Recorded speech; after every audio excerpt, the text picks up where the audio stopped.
Di video kali ini aku akan membahas film Sniper The Last Stand tahun rilis 2025. Film ini mengisahkan gabungan tim elit yang isinya para pro player FF tapi versi dunia nyata. Mereka harus menghadapi musuh yang gak hanya cuma punya senjata tapi juga punya ilmu hitam. Maksudnya senjata dengan teknologi super canggih. Saking canggihnya, bisa bikin orang mimisan lalu tewas. Daripada penasaran, langsung aja yuk kita bedah ceritanya.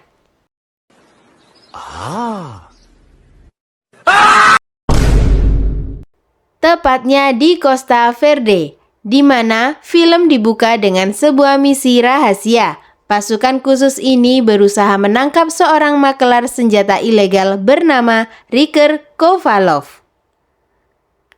Di situ para pasukan elit bertemu dengan seorang pria bernama Maxim. Dia adalah perancang senjata pemusnah super yang sangat berbahaya. Di dekat markas musuh, seorang penembak jitu dengan akurasi hampir 100% bernama Brandon bersama seorang penembak jitu amatir bernama Zondi yang sedang mengawasi dari atas bukit. Tugasnya berperan sebagai tim pendukung. Setelah memantau cukup lama, Brandon dan Zondi mulai beraksi.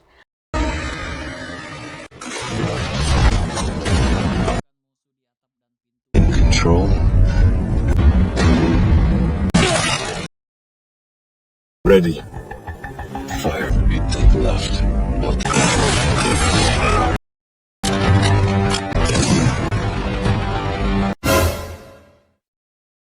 Setelah penjaga berhasil dilumpuhkan, tim utama langsung masuk untuk menyerbu markas. Sebagian dari mereka masuk melalui gorong-gorong bawah tanah untuk meretas akses kamera CCTV.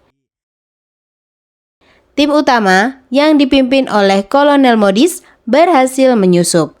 Namun salah satu musuh melihat kedatangan pasukan elit langsung menuju ruangan Kovalov.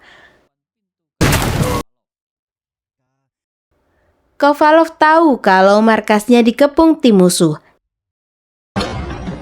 Dia segera menekan tombol alarm darurat, lalu terjadi baku tembak yang sangat sengit. Di tengah baku tembak, Kovalov mengajak Maxim ke laboratorium untuk menguji senjata yang baru mereka buat. Sebuah senjata gelombang ultrasonik yang dapat menghempaskan apapun yang ada di dekatnya. Saat semua anggota tim disibukkan oleh musuh yang terus berdatangan, Brandon berusaha membantu rekan-rekannya dengan membidik penembak jitu musuh di atas menara.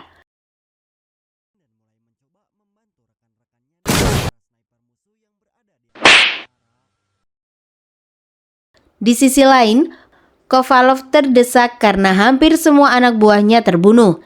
Dia menghubungi anak buahnya untuk datang membawa seluruh pasukan yang ada. Lalu dia memerintahkan Maxim untuk segera mengaktifkan senjata mereka. Saat yang sama, Modis berhasil masuk dan menyergap Kovalov di ruang persenjataan. Namun Kovalov yang tak mau menyerah langsung mengaktifkan senjata ultrasonik yang sangat berbahaya itu.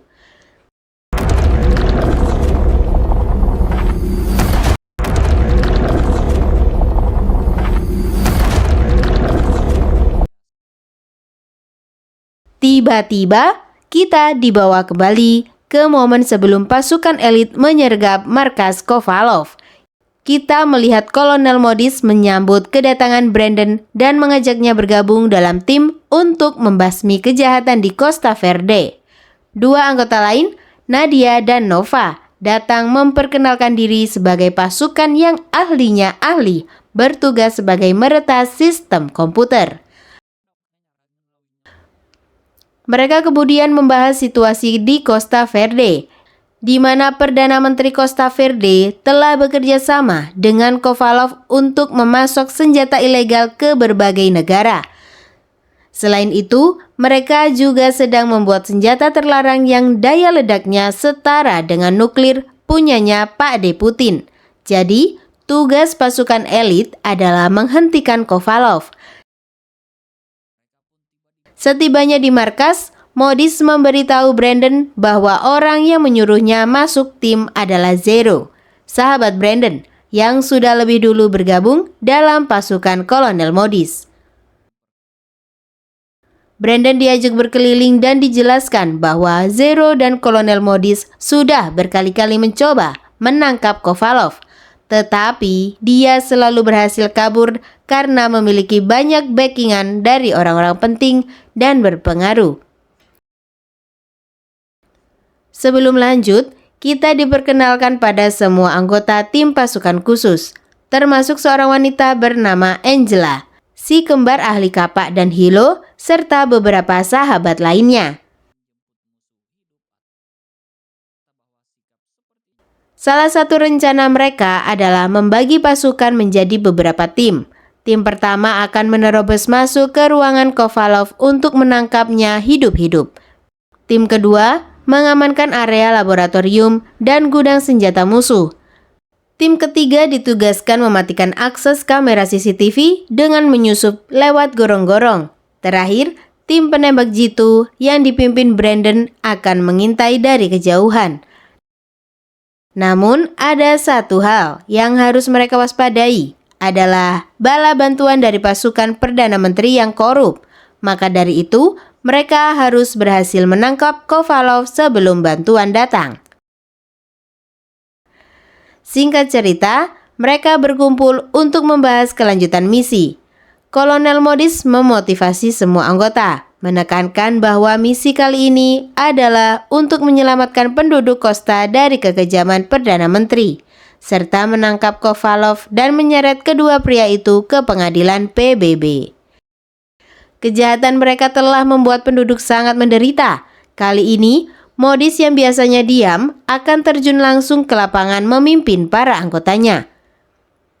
Singkat cerita, setelah semua pasukan berkumpul, mereka langsung menyiapkan persenjataan, tak lupa juga amunisinya, dan langsung terjun ke medan perang untuk menjalankan misi yang penuh dengan resiko. Lalu adegan kembali ke adegan yang kita lihat di awal film tadi. Akibat ganasnya senjata ultrasonik, sebagian pasukan di ruang itu terkena dampaknya. Namun mereka nampak terlihat baik-baik saja. Akhirnya, mereka bangkit dan berhasil menangkap Kovalov serta Maxim. Ketika semua berkumpul di titik lokasi penangkapan, Brandon menyusul rekan-rekannya karena cemas akan guncangan hebat yang berasal dari ruang persenjataan. Setelah semuanya berkumpul, Kovalov sesumbar bahwa mereka tidak akan bisa keluar hidup-hidup dari markas. Ternyata, Kovalov sudah menghubungi rekannya, si menteri korup yang menjadi backingannya, untuk mengirim satu peleton penuh pasukan. Mengetahui hal ini, mereka sadar tak akan bisa keluar dari sini. Tiba-tiba Modis mimisan, disusul oleh Kovalov, Maxim, dan prajurit lainnya yang juga mimisan dan tewas seketika. Setelah diselidiki, ternyata penyebabnya adalah senjata gelombang ultrasonik. Senjata itu mengeluarkan frekuensi yang tidak bisa ditolerir tubuh manusia dan dapat menyebabkan gangguan pada fungsi sel saraf otak pusat, membuat korban tewas seketika setelah mimisan. Meskipun sebagian besar tim tewas, Brandon yang berpengalaman memimpin dan berencana menghancurkan senjata ultrasonik agar tidak jatuh ke tangan orang jahat, namun mereka akan menyalin data penting tentang pembuatan senjata itu dan mengirimnya ke markas pusat sebagai bahan penelitian. Brandon menugaskan Nova yang ahli meretas untuk menyalin data, sementara Hero dan Zero memasang jebakan-jebakan. Dan Zondi akan menjadi penembak jitu utama di menara pengawas. Brandon akan berada di tengah sebagai umpan untuk mengalihkan perhatian musuh. Misi utama mereka adalah melindungi Nova hingga ia berhasil menyalin data. Saat data sudah mencapai 50%, Brandon memberikan ponsel yang sudah dimodifikasi sebagai remote pemicu peledak. Brandon memotivasi semua anggota agar tidak gentar menghadapi ratusan pasukan milisi.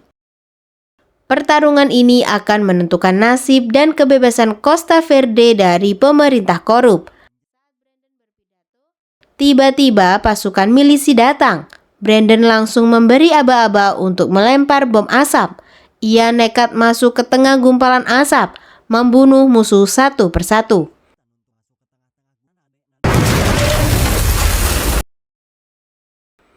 Sementara itu, sang Angela hendak mengambil amunisi ke ruang laboratorium. Datang seorang wanita. Mereka bertarung dan beruntung Angela berhasil mengalahkannya. Di sisi lain, Zero yang kehabisan amunisi terdesak oleh puluhan pasukan. Ia terpaksa melawan dengan tangan kosong. Namun, Nova memberitahu Brandon bahwa salinan file sudah mencapai 98%. Dan Brandon menyuruhnya segera keluar karena musuh akan mengepung tempat itu. Setelah musuh masuk ruangan, Nova sengaja mematikan semua aliran listrik. Sayangnya, alat pandang malam atau night vision milik Hera rusak dan ia terpaksa menggunakan senter. Namun Hera tewas.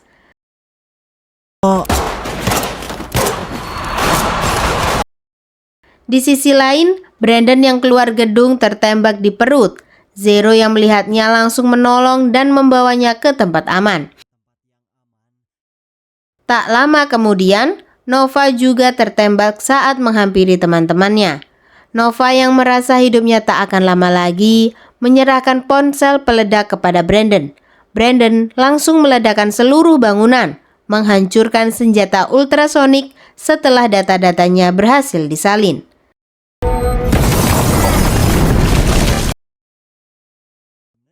Karena misi mereka berhasil, Brandon mengajak Zero, Angela, dan Zondi melarikan diri.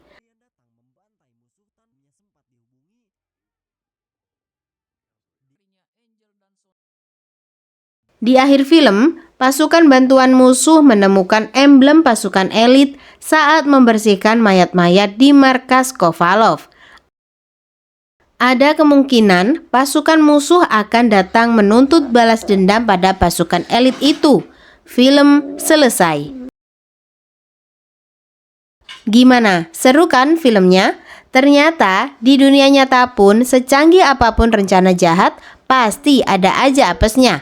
Sama kayak kita yang udah niat diet, malah ada martabak lewat. Intinya, sepintar-pintar cewek cantik menolak cowok, muka pas-pasan, akhirnya hamil duluan. Jadi, jangan pernah menyerah buat berbuat baik dan mencoba menjadi yang terbaik ya. Karena pada akhirnya, kebaikan selalu menemukan jalannya untuk menang.